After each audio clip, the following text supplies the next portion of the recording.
Hi every one, this is from Ruhul voice. பாருங்கள், சின்ன baby potato கிடச்சிச்சு. பார்த்த உடனே ஆசையாக வந்துடுச்சு வாங்கிடணும்னு சொல்லிட்டு. சரி, இதை வச்சு நம்ம எப்பயும் செய்கிற மாதிரி ஒரு ரெசிப்பியை பண்ணிடலாம் அப்படின்னு சொல்லிட்டு, சரி இந்த ரெசிப்பியை உங்கள் கூடயும் ஷேர் பண்ணணும்னு சொல்லிட்டு எடுத்துகிட்டு வந்தாச்சு. பெரிய உருளைக்கிழங்குங்க இருக்குன்னா வேக வச்சு 4ஆக கட் பண்ணி வச்சுக்கோங்க. அப்போ உங்களுக்கு இந்த ரெசிபி செய்கிறதுக்கு நல்லாயிருக்கும். உள்ளேயும் நல்லா மசாலா போகும். இந்த ஒரு கிரேவி நீங்கள் சாப்பாடு கூட வச்சு சாப்பிட்லாம், சப்பாத்தி கூட வச்சு சாப்பிடலாம், ரொட்டி கூட வச்சு சாப்பிடலாம். எல்லாத்துக்குமே இந்த காம்பினேஷன் நல்லாயிருக்கும்.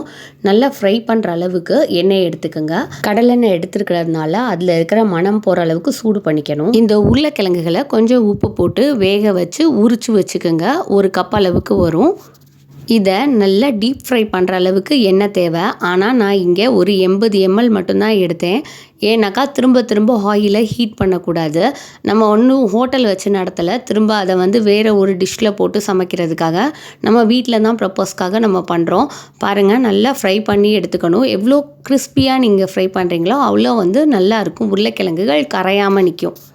இதை ஃப்ரை பண்ணுறம்போது மீடியம் டு ஹை ஃப்ளேமில் இருக்கட்டும். அப்போ கரெக்டாக உங்களுக்கு க்ரன்ச்சியாக வரும்.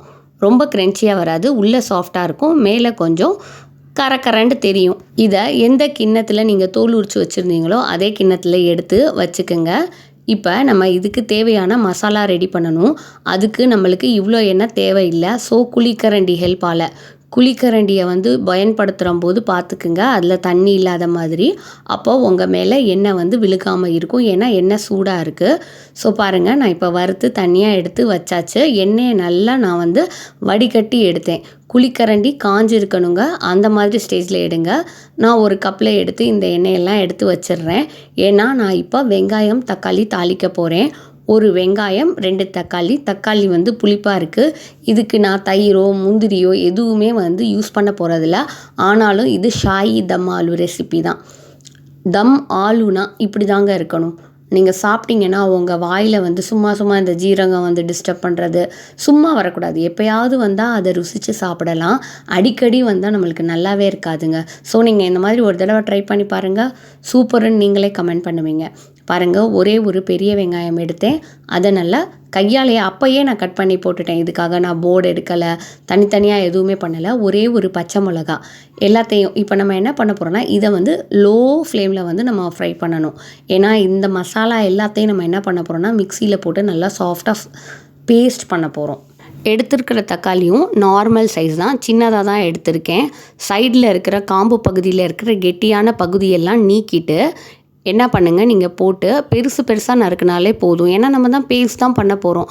எதுக்காக இதையும் நான் நறுக்கி போட்டிருக்கேன் அப்படின்னாக்கா, உள்ளே எதுவும் இருக்கான்னு நம்ம செக் பண்ணணும். நம்ம சுத்தமாக சமைச்சாதான் நம்ம பிள்ளைங்களுக்கெல்லாம் ரொம்ப நல்லது. 10 கருமிளகு எடுத்து போட்டுக்குங்க. அதுக்கப்புறமேட்டுக்கு அரை டீஸ்பூன் அளவுக்கு சோம்பு.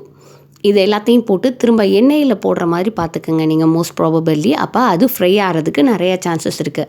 நீங்கள் தொடக்கத்துலேயே போடலாம் இல்லையா அப்படின்ட்டு கேட்கலாம். ஆனால் இது வேகிறதுக்கும் அந்த டைமுக்கும் இது கரெக்டாக இருக்கும். பாருங்கள், ஒரு 2 சிட்டிகை அளவுக்கு கரம் மசாலா. இது ஹோம்மேடு கரம் மசாலா தான். இந்த கரம் மசாலா நான் ஏற்கனவே என் வீடியோஸ் பார்க்குறவங்களுக்கு சொல்லியிருப்பேன். பட்டை, கிராம்பு, ஏலக்காய் எல்லாத்தையும் சம அளவில் எடுத்து நான் என்ன பண்ணியிருக்கேன்னா பொடி பண்ணி வச்சுருக்கேன். இதுக்கும் நான் ஒரு தடவை வீடியோ போடுறேன் பாருங்கள். நான் எடுத்து வச்சுருந்தேன் இல்லையா, அந்த குழிக்கரண்டியில் எடுத்து இந்த கப்பில் தான் அந்த ஆயிலை நான் போட்டு வச்சுருந்தேன். அதுலேருந்து திரும்ப கொஞ்சம் நான் போட்டுக்கிறேன். நம்ம இப்போ தாளித்தோம் இல்லையா, அது நல்லா ஆறுனதுக்கு அப்புறமேட்டுக்கு நல்லா பேஸ்ட் பண்ணி எடுத்திருக்கேன். தண்ணி ஊற்றி தான் அரைச்சி வச்சுருக்கேன். என்னடா தக்காளி சட்னி மாதிரி இருக்கேன்ட்டு பார்க்காதீங்க, அப்படி தான் தெரியும். ஆனால் நீங்கள் டேஸ்ட் பண்ணி பார்க்குறம்போது தான் உங்களுக்கு தெரியும் இது எவ்வளோ ஒரு டேஸ்டான ரெசிபிங்கிறது.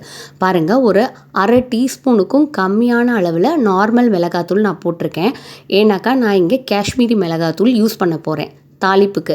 நான் பேபி பொட்டேட்டோஸ் வேக வைக்கிறம்போது உப்பு போடலை, அதனால் நான் இவ்வளோ உப்பு போட்டிருக்கேன். நீங்கள் ஒரு அரை டீஸ்பூன் அளவுக்கு உப்பு போடுங்க. அதுக்கப்புறம் செக் பண்ணி பாருங்கள்.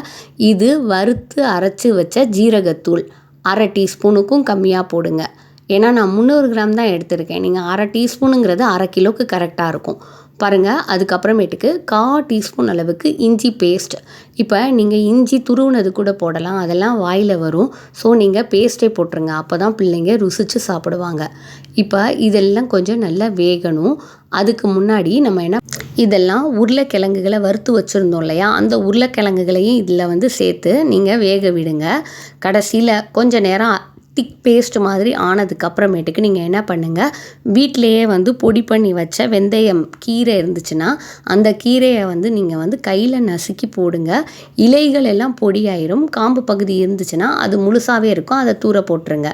பாருங்கள், நான் இந்த பெருங்காயம் காமிச்சிருக்கேன் இல்லையா, இது 100 ரூபான்னு சொல்லிட்டு நான் வாங்கிட்டு வந்தேன். உண்மையாகவே நல்லாவே இல்லை. இந்த மாதிரி இருக்கிற பெருங்காயத்தை வாங்காதீங்க. இதில் போட வேண்டிய பொருட்கள் எல்லாம் அவ்வளோதான். இது கொஞ்ச நேரத்துக்கு சிம்லேயே வேகட்டும், மசாலாலாம் நல்லா ஒன்று சேரட்டும். இப்போ 1/2 டீஸ்பூனுக்கும் கம்மியான அளவில் மல்லி விதைகளை எடுத்து கையாலேயே 1, 2 உடச்சிக்குங்க. கையாலேயே உடச்சா போதுமானது.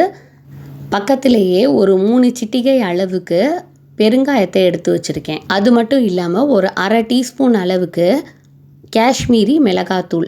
இது கலராக இருந்தால் இது நல்லாயிருக்கும். கலர் பொடியெல்லாம் போடுறதுக்கு எனக்கு எண்ணம் இல்லை. ஸோ நான் ரெட் சில்லி பவுடர் வாங்கிட்டு வந்துட்டேன். அதுவும் காஷ்மீரி சில்லி பவுடர், அது கலர் கொடுக்கும். நம்ம அந்த கப்பில் எடுத்து வச்ச எண்ணெயிலேருந்தே திரும்ப கொஞ்சம் எண்ணெயை போட்டுக்கிறோம். நம்ம அந்த 80 ml எடுத்தோம் இல்லையா, அதுலேயே ஒரு 20-30 ml மிச்சம் இருக்கும் நமக்கு எண்ணெய். அளவுக்கு அதிகமாக எதையும் சேர்த்துக்கிறது உடம்புக்கு நல்லதில்லை. வீடியோ பர்பஸ்க்காக போடுறதுக்கும் எனக்கு எண்ணெய் இல்லை. பார்க்கவும் நல்லா இருக்கணும், சாப்பிட்ற போதும் நல்லா இருக்கணும். நல்லா எண்ணெய் சூடானதுக்கு பிறகு மல்லி விதைகளை போடணும். அதுக்கப்புறமேட்டுக்கு பெருங்காயத்தை போடணும். எடுத்து வச்சிருக்கிற மிளகாத்தூளை நீங்கள் அந்த குழம்புல மேலே வச்சுட்டு அதுக்கு மேலே கொதிக்கிற எண்ணெயை ஊற்றுனீங்கன்னா அந்த எண்ணெயில் இந்த மிளகாத்தூள் செட் ஆயிடும். நீங்கள் மிளகாத்தூளை அந்த கடாயிலேயே போட்டிங்கன்னா அதுலேயே பாதி ஒட்டிக்கும். 1, 2 கருகி போகிறதுக்கு வாய்ப்புகள் அதிகமாக இருக்குது. ஸோ நீங்கள் இந்த மாதிரி தாளித்து மூடி விட்டுருங்க. கொஞ்சம் நேரம் தம் ஆகட்டும். தம் ஆகிட்டே இருக்கிறம்போது பக்கத்து அடுப்பில் ஒரு நிலக்கரியை வச்சு என்ன பண்ணுங்கள், நல்லா சூடு பண்ணுங்கள். திரும்ப என்ன பண்ணணுன்னாக்கா, அதில் ஸ்மோக் ஃப்ளேவருக்காக அதில் கொஞ்சம் கீயை இல்லை ஆயிலை, உங்கள்கிட்ட என்ன அவைலபிளாக இருக்கோ அதை போட்டு விடுங்க. இப்போ பிரியாணியெல்லாம் போடுறீங்கன்னா நான் நெய்யை மட்டும்தான் ரெஃபர் பண்ணுவேன்.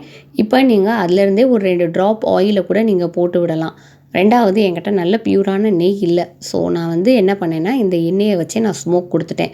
இப்போ நான் இதை நெய்யின்டே கூட சொல்லலாம், எனக்கு அந்த மாதிரிலாம் சொல்ல எண்ணம் இல்லை. நீங்கள் ஒரு 2 ட்ராப் எண்ணெயே போட்டு விட்டு அதுக்கு ஸ்மோக் ஃப்ளேவர் கொடுங்க. 5 நிமிஷமாவது தம்முக்கு விடணும். தம்முக்கு விடுறம்போது ரொம்ப ஃப்ளேம் கம்மியாக இருக்கணும். ட்ரை பண்ணி பாருங்கள். நன்றி.